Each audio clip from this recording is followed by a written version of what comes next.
All right. Good morning, entrepreneur deals and discounts community. Welcome to episode number 6 of the six-figure interview series. I am Cameron Martinez, your host. You guys should know that by now, but thank you so much for spending some time with me today. In this interview series, we aim to provide the top insight and tips from some of the top entrepreneurs that will hopefully help you bridge the gap from where you are to where you want to be on your journey to hitting 6 figures in your business. Today on the show, I have the honor of interviewing Cat Howell. She is the founder of 8 Loop Social, one of the world's first Facebook advertising agencies, and she pioneered Facebook lead generation funnels for agencies. Her work's been featured in Forbes, Inc., Entrepreneur, and she is a regular keynote on topics of Facebook advertising. So if there's anybody that you think would benefit from this valuable information that she's going to share with us today, go ahead and add them to the group. If they're already a member of the group, go ahead and tag them on this video, share this live video with them so that they know that we are live. If you're joining us live, smash that love and like button. Let us know where you're tuning in from. We love to hear from you. We love seeing where everybody in our audience is from. If you're watching the replay, just hashtag that replay button. But before we dive in, remember to get the most out of the group. Please go to the units tab, go through the treasure hunt. There you'll find all the answers to all your questions.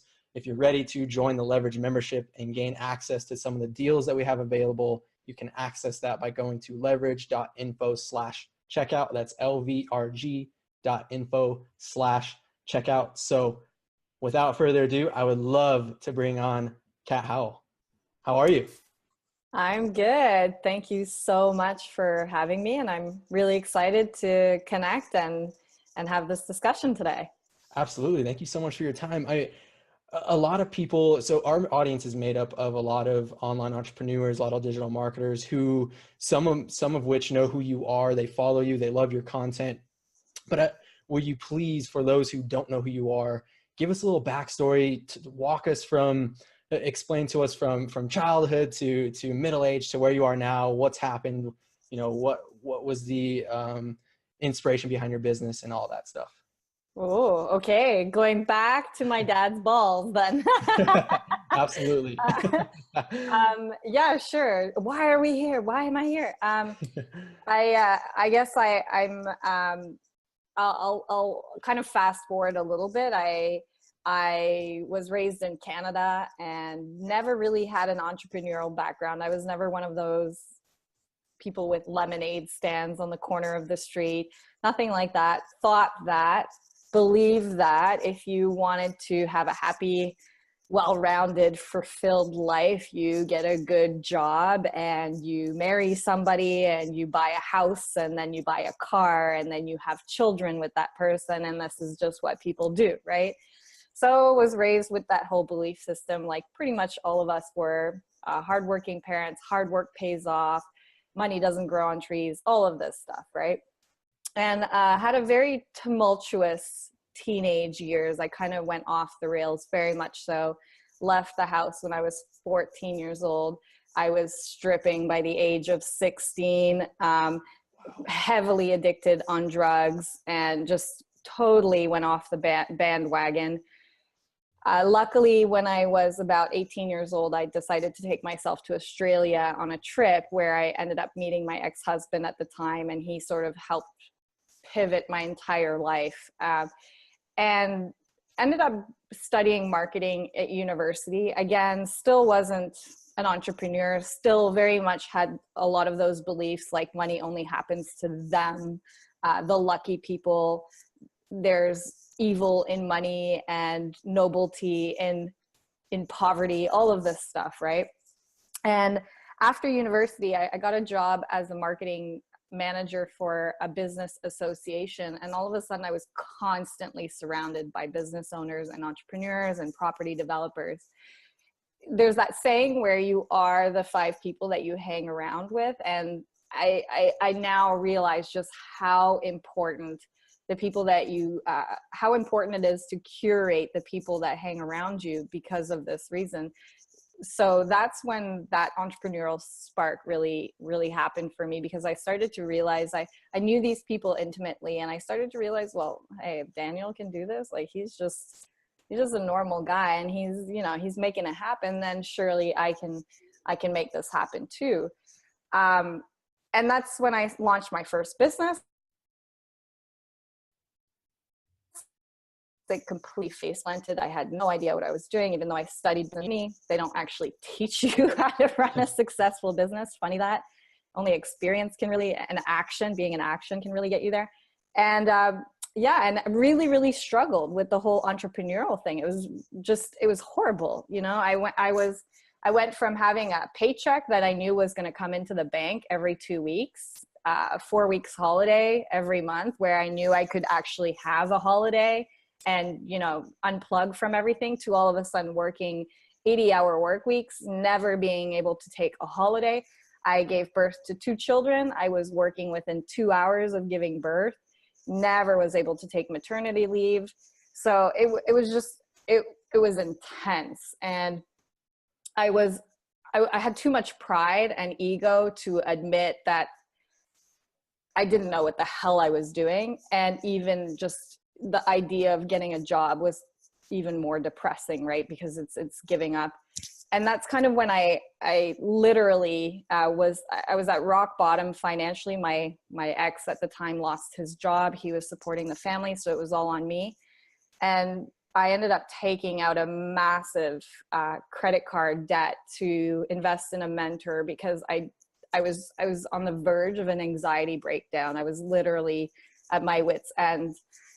And unbeknownst to me, this mentor at the time was very much into mindset. I didn't know that when I invested in him, because I always viewed mindset people as like hippies and, okay, go smoke a joint, leave me alone type of thing. But because I had invested everything I had, and because I had no plan B, I listened to what he told me to do. And I started following the meditations and whatever. And things just completely changed for me from there. And the rest is kind of history from that point. So that's kind of like the synopsis, I guess. Oh man, I love it. I have not heard that backstory from you ever before. And it's amazing. Thank you so much for sharing that. Thank you for being open.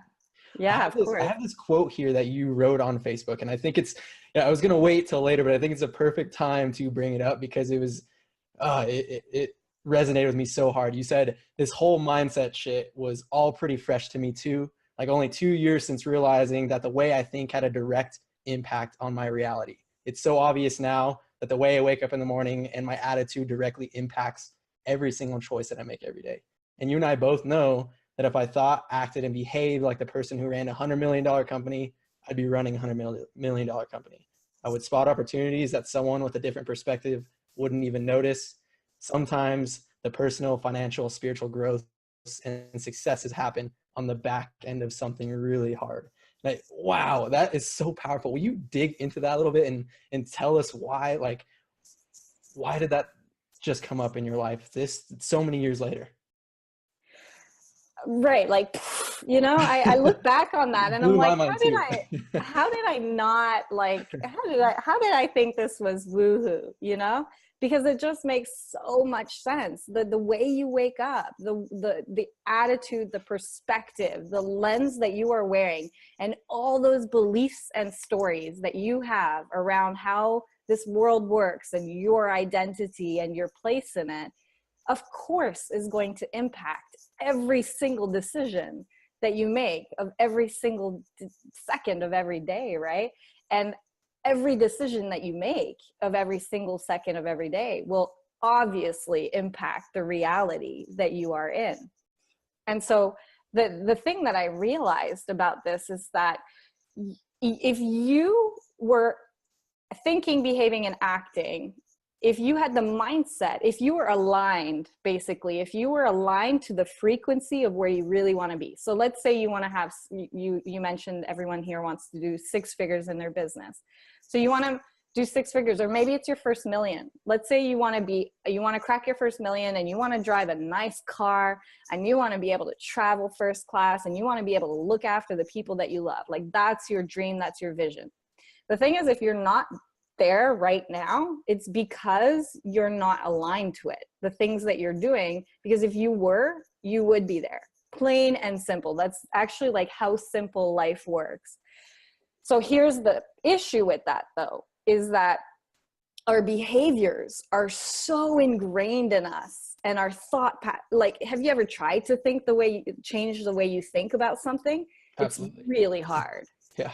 It's really, really hard. And it's part of the human conditions. Our beliefs is like one of the hardest things to shift. If you try to get someone to change their ideas around a religion or around money or around relationships, you're going to have to graft really hard to do that, because we're so cemented in our beliefs. And yet the funniest thing is we're all bullshitting our way through life. No one fucking knows what's going on, right? So that's the funniest thing about it. Our beliefs are all bullshit anyways. So what I came to realize was that you can change your thoughts, you can change your behaviors and your actions through consistent work. And this is, I meditate every day, and I review my goals every day, and I intentionalize my day, and I intentionalize my month. And I do that every day because I know that if I do that, I will bit by bit subconsciously trick my mind into a new version of reality. And so my thinking will change. But this takes a lot of work. And you hit speed bumps, and most people give up, or they get frustrated, or their thoughts go back to the old ways. And what I came to realize is, what would be the most effective way to uproot someone and really get them to change the way they think and act? So let's say you said, I want to make $1 million, and that's what you're putting out to the universe. Like, that's my goal. And yet you're not actually changing your actions. You're not changing your thoughts. You're not changing your behaviors. You're not spotting the opportunities because of that. And you're not in action because of that. So then the universe is going to throw in something really messed up, like a baby or, a cancer scare, or like something really hard, like a financial crisis, because those kinds of events will usually unsettle you and cause so much turbulence in your life that you actually come out a different person. You think, behave, and act differently through that experience. And that's what I recently went through personally in my life. And at the time when I was going through it, I was even more frustrated, because I was like, I'm doing all my mindset stuff. I'm doing everything. And yet this is happening to me. What the hell is going on? And that made me even spiral even deeper. And it was when I started to realize this, coming out, it's literally this realization that, holy crap, like, I am actually a different person because of that. And I'm the person that is now seeing the opportunities, that is now talking differently. I'm more relaxed in my own skin. I have like a deeper knowledge of certain things in my life and my businesses. And I needed to go through that to get to this.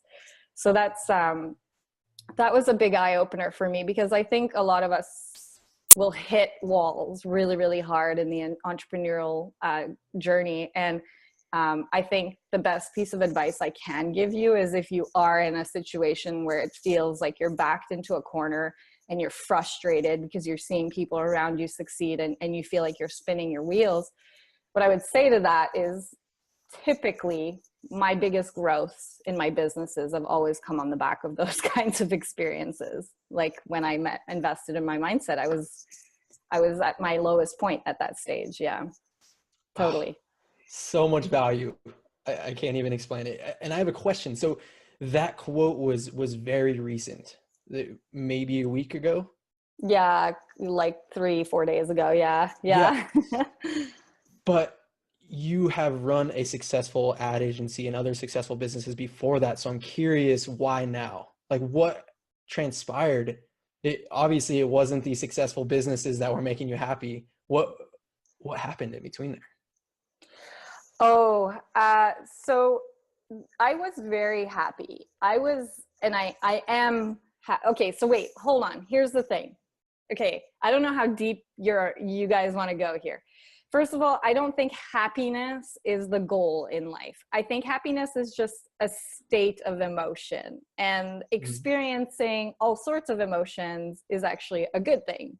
I don't think happiness is the state that you should seek constantly in life, because you're just going to be fucking disappointed, plain and simple. I think the state is a state of, to me, life is about, like, having a successful life is about the ability to experience life the way and experience the things that you want to in life and create with restriction limitations, i.e. you're never worried about money, you don't have a boss telling you no, or you're allowed to basically express yourself, become a creator in whatever that might be, whether that's creating businesses or creating copy or creating machinery, whatever that is, and experience whatever it is that you desire in life without the fear of judgment from others, but especially from yourself. To me, that is freedom in life. And money is part of that. So a lot of us get fixated on the money thing. We're like, oh, freedom is money. As soon as I get the money, da da da. But what happens is people will build businesses that are operating outside of their core competencies, meaning they are doing things every day in their lives they fucking hate doing. Whether, like, if we're talking about agencies, like they're doing content or doing ads or account managing and they hate it, and their business is doing really well and they're making a lot of money. What do you think happens to that? They will crash and burn their businesses, right? They will self-sabotage themselves. And you see this happen all the time with entrepreneurs. Some of them making millions and billions of dollars. They're going to run the entire thing in the ground because money isn't actually the end game. Money is just a tool. Money is just like air. It's just a resource. What we truly seek, in my opinion, is the ability to experience life however you want to experience it, whether it's having orgies all fucking day, that's cool if that's your goal, or it's to travel or whatever it is, or it's to just be with your family, to experience it and to be able to get in states of flow, like creating without restrictions and without fear of judgment from others, and especially from yourself, because a lot of us are not even honest enough to say, yeah, I want a lot of money, or yeah, I want to fly first class, because we feel like, no, you got to be humble. Just be humble. Like, you know, just don't ask for too much in life. And so we often judge ourselves even harder than other people would, right? So to me, that's what freedom is all about. And I had that, and I have that again. What happened with me was I had this very beautiful model of the world that I'd been building since I went into the mindset world. And I had this model that, you know, I create my own reality through my thoughts. And it's what a beautiful way to live life. You know, you wake up every morning and you're like, I got this. It's my mind. I can create. It's a superpower, right? Amazing. But I went too deep too fast. I kept reading books and different contradicting things, and there was holes in quantum mechanics that I started to spot. And I started to realize, like, oh no, like no one knows. Like, even if there's a God, what's behind the God? Something had to create the God, and no one will ever know. No one, right? And it really unsettled me. So that's what happened. And I hit as soon as I got unsettled, all my businesses financially just freaking crashed and burned. And it was rough, like rough. And I all of a sudden went from being on top of the world to feeling really, really lost, basically. And what's the point? What's the point? No one knows. Not suicidally, what's the point, but just what's the point? And then it took me to like hit that bottom and to really almost lose everything that I had spent so long and so hard to build, to shake everything that is Catherine and all of my beliefs, and all, so that I could have this new version of myself, that like a phoenix rising that came out of that situation. And as soon as I made that realization, like my businesses just spun around like that. Your businesses are always a reflection of you, by the way, financially. Anything that happens to you internally, you'll always see it happen to your businesses financially. So that's kind of that situation. So that's, yeah, I think it's very much like first world problem, because it's like Maslow's hierarchy of needs, you know? When you start to worry about existentialism and your place in the universe, you know you're doing well in life because you're not worrying about how you're going to pay your bills necessarily. So I get that it's like, it doesn't have a lot of context for a lot of people, but the same thing applies for any problems or crisis that you're facing in life, whether that's you can't pay your bills, or someone's about to die in your family or anything like that. Yeah, it's confronting experiences that oftentimes actually make you grow as a result, the way you needed to. Does that make sense? I feel No, like that was really deep. no, it's, gosh, I'm just sitting here like, holy cow. Like, no, it makes total sense. Hopefully it does to the audience, but I'm so intrigued by what you're talking about right now. And I'm curious. So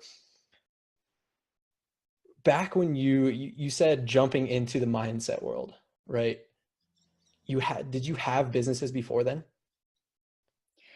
I had my agency, and then I had tried to launch another business, which was a travel website. I was going to get bought out by BBC, billion-dollar buyout. Obviously, that never happened. Face planted so hard. And then I created my agency, but it was a struggle. It was the crazy. I created my business because I was exposed to those entrepreneurs, and my vision was that, oh my gosh, you can actually, the whole premise, my world was like, oh, because I was raised thinking you got to get a job, you got to get married, you got to get the car and the house and the mortgage, and this is how you are a human in this world and in this society. And being around these entrepreneurs and property developers, all of a sudden I was like, oh my God, there's like legit another way to live this life. And I feel like this is way more aligned to me, because I was feeling really suppressed and really uncomfortable in my place in the world before that. And so this model was the idea of financial freedom and time, and you set your own hours and you're your own boss. And that was great, but that's not at all what happened. Instead of having like this business that was serving me, I became a slave to my business. And that's why I was saying, like, it was almost like there was definitely moments where I would, going back to having a job, as disgusted as that idea made me think, like it had an appeal because I was so burnt out and I was just a slave to my business, instead of it being the other way around, which I think a lot of us go through. What I would do differently now, obviously I wouldn't change I was just anything. gonna ask you that. Yeah, it's a hard one, because would you be where you are now if you change things? So in a way, no, I wouldn't change anything. I'm super grateful for every experience I've gone through, the good and the horrible and the bad. And I am not my experiences at all. That's not who I am. But if I could give advice to someone getting started out, it is that there's this very strange thing within the entrepreneurial and business community where there's like honor in like figuring shit out yourself. You know, you just hustle. The hustle, like that word gets put out by Gary Vee, by so many people that are really like influential in the space, like hustle and grind, figure shit out, you know? And so there's like this nobility that we have around, like, you gotta, it's so stupid. No, don't figure shit out. Like, I would never want to have surgery from someone that's figuring shit out. Like, I want a doctor that went to school and got mentored and schooled by someone that's already done that surgery. Why is it any different in the business world? An athlete would never, ever think about going to the Olympics without coaches, right? And often teams of coaches.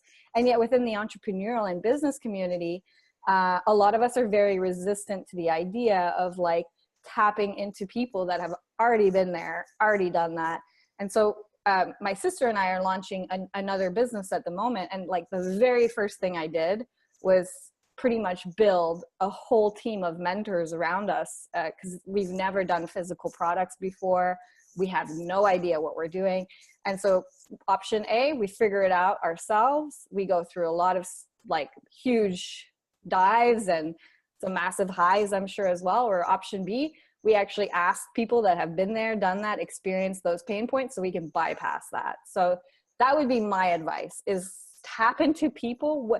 Whatever your goal is, whatever kind of business you're trying to build, or whatever your target is, find people that have been there, done that, are where you want to be, and ask them to help you. And sometimes you don't even have to pay people to do that. This is actually a strategy with podcasts, right? A lot of people create podcasts just so they can interview and get free consulting from people that will help them out, right? Yeah. Oh, that's amazing. Yeah, that has never been said on this show, actually. I've asked every single person that we've interviewed, the top 3 things they would tell people to focus on for 90 days. And you're the first person to say, start a podcast, interview people, go ask them for help, find someone who has done what you've already done and learn from them. So man, that's, yeah, that's kind of what we're doing here.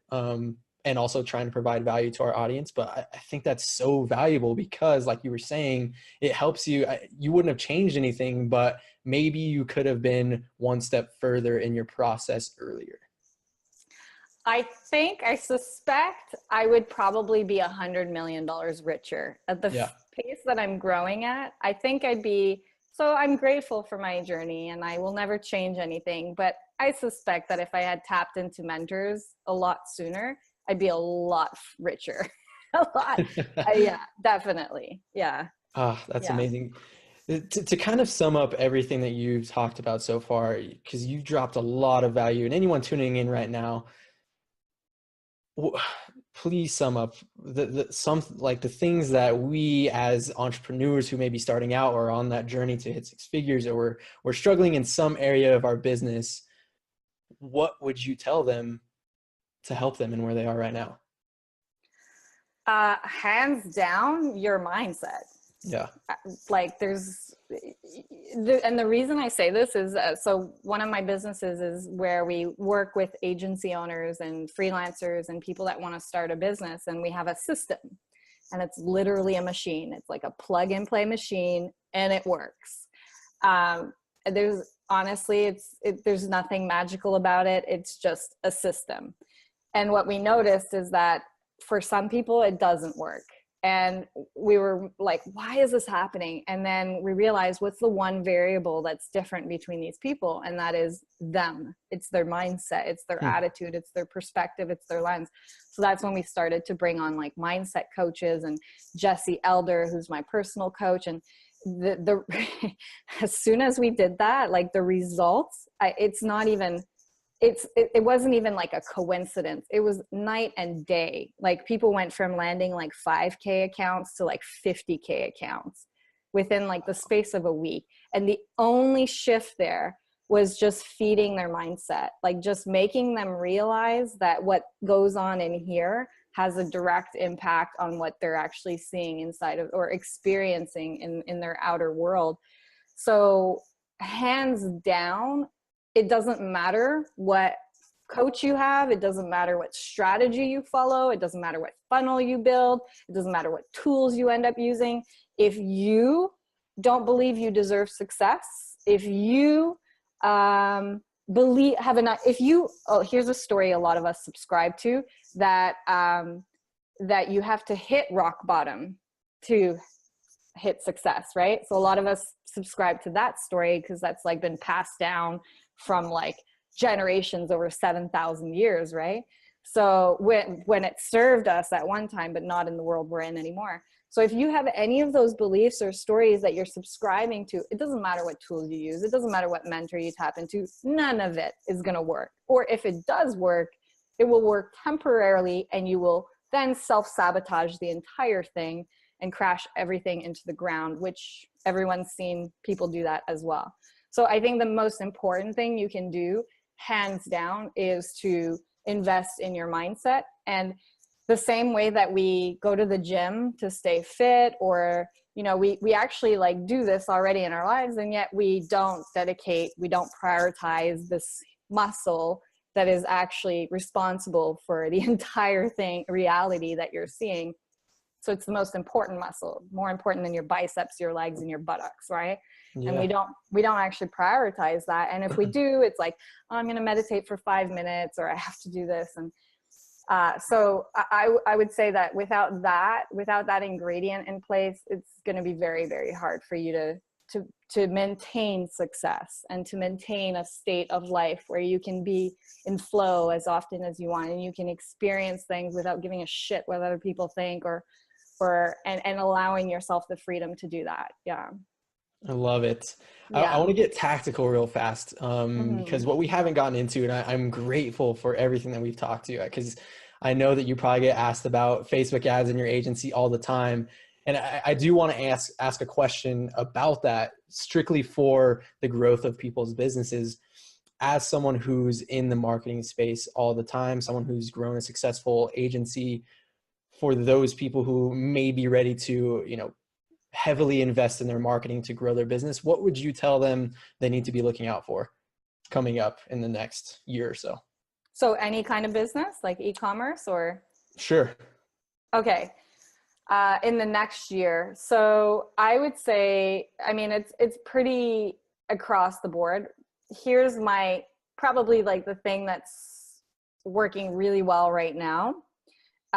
So pretty much Facebook advertising is it's a gold rush right now versus 5 years ago. You couldn't even give a blowjob away to like offer those services. Like people were like, nah, here's $500 for the entire year budget of Facebook ads. Like they didn't take it seriously. They didn't want it. Facebook didn't have retargeting. It was just a different platform as well. You're the queen of retargeting, by the way. Oh yeah, sorry about that. You like touched my funnel and you're screwed. One time and then I'll never go back. Yep. So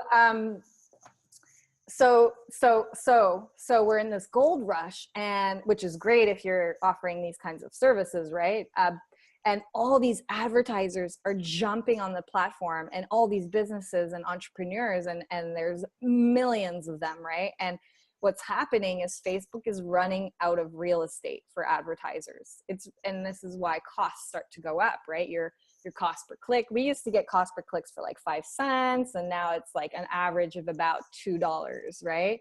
You used to be able to get page fans for like a cent, and this was like US people, and now you're paying about $1. You can get it down, but this is pretty much the average. So things are getting more and more expensive for this pure simple fact that there's more advertisers, right? And Facebook needs to protect the user experience and not just constantly bombard us with ads. So because of that, Facebook is trying to create more real estate for advertisers, and it's seeing Facebook groups as an opportunity to open up more advertising space because Facebook groups are highly engaged, a part of Facebook, right? So they're communities that people tend to be very engaged with. They tend to get notifications around, and they tends to pull them back into the platform. And so I don't know if you've noticed this, but when you log into Facebook on the right-hand side, you'll see Facebook just promoting groups. None of those are paid ads, That's just like, when's the last time you saw Facebook promoting anything organic? Not in a while. What I have noticed though is that Facebook pages are getting a lot more engagement too. They brought that back after the long span of not showing that engagement. Right. So the very fact that Facebook is organically growing people's groups should be like the light bulb moment where you're like, holy shit, like there's a huge strategy behind this, because why would they do that, right? So here's the strategy that works really well right now is Facebook groups is like an email list on steroids. It's like the way social media was always intended, because it's a two-way conversation. People can actually, like, when people post on your page, I don't even know where it ends up now. Like, it ends up in some Netherlands area. I don't know. So the strategy is you basically, if you can get enough people joining your group within a time frame, and you can get enough engagement within your group, Facebook will actually pick up your group and promote it for you. And once that happens, all of a sudden you have Facebook basically getting you an audience for free. And so what you do is you run ads to your group, which you can do running a traffic campaign. And then you make sure like you create an environment where people feel like they can engage, whether you have to involve your peers to like get that going a little bit. And then what you do is you also use a plugin. You ask people for their emails when they join your group. So you say, so for the Pleasury one, what we say is something, I think we say the line, what's the best email to send you freebies, tips, and like hot offers or something like that. I think that's what we say. 85% of people give us their email. And then you use a plugin that basically just adds those emails to your CRM. We're getting group members and an email for 87 cents. So both of them for 87 cents. Wow. Because Facebook has picked up that group as well and is promoting it organically. So we went from having a group of 0 to 10,000 women on a budget of about, I would say we spent about $2,000, and that happened within 6 months. So are you running phenomenal? You're running traffic straight from an ad to join the group and that's it. That's it. The issue with this group though is that it's in the sex industry, like it's a vagina spray, so we keep getting shut down. The premise is that you run ads, and if you can get that momentum and that engagement going, and ask them for an email as well, so you're getting two birds with one stone. You put them in an email list in a sequence. Now you've got because you don't ever want to solely build audiences that you don't own, right? Building an audience on YouTube, on Instagram, on Facebook, and you're not collecting emails or SMS, you're putting yourself at so much risk, because I tell you what, you don't own those platforms. And if they shut you down, and there's pages right now with 600,000 followers being shut down, and Facebook doesn't care. So what are you going to do? Like, you never collected.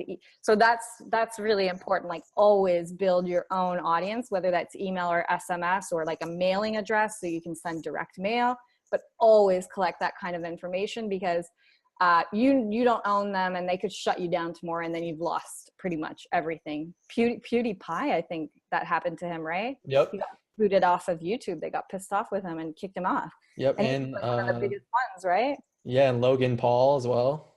Yeah. So hopefully they had that kind of strategy. And I'm sure like they were that big that people would follow them wherever they go. But for sure that hit him hard. Like, he would have lost millions and millions of followers because of that. Mm-hmm. So that's the strategy. And I have the Facebook group, Facebook Ad Hacks, and I would say that group probably has accounted to about $3 million in revenue over 2 years. So wow. They're like email lists on steroids. They're just great. Yep. Great strategy. And you can have them. We created groups for Fujifilm, like photography. You can have them for pretty much anything. The key is, like, you don't make it about your brand. You make it like a passion group, right? Like an affinity group. So if you're selling like CBD oils for dogs, you make it like, I was going to say like I Love Dogs, but that's actually already a Facebook page, but like, like I Love Dogs Facebook group. So that's going to attract your ideal target audience. And then you communicate your product offer instead of it being like your product, your group is named after your brand, so you make it more like affinity passion page, and you'll get a lot more traction that way than naming it after your business. Yeah. Wow. That's so amazing. Thank you so much for all the value that you've given us today. It's been amazing. One of my favorite interviews for sure. I really appreciate it. To kind of wrap this up, please let the audience know where they can connect with you, where they can find more information about the separate businesses that you have aside from your agency, for those people who may want to start a Facebook ad agency. I know you're one of the go-tos for that. So please plug yourself, anything that you have going on, share it with us. I guess the best thing is just cathowell.com. It's a bit of a hot mess, the whole thing, but yeah, you'll find lots of stuff on there. Yeah. It's a rabbit hole. Let's just put it that way. Yeah. Awesome. Yeah. Awesome. All right, guys. So check her out, cathowell.com. Again, thank you so much, Cat. I loved the interview. I picked up so much knowledge. I know the audience did as well. So really appreciate it. Of course, you got it. Thank you so much for having me. Absolutely. All right, guys. Till next time. Cheers.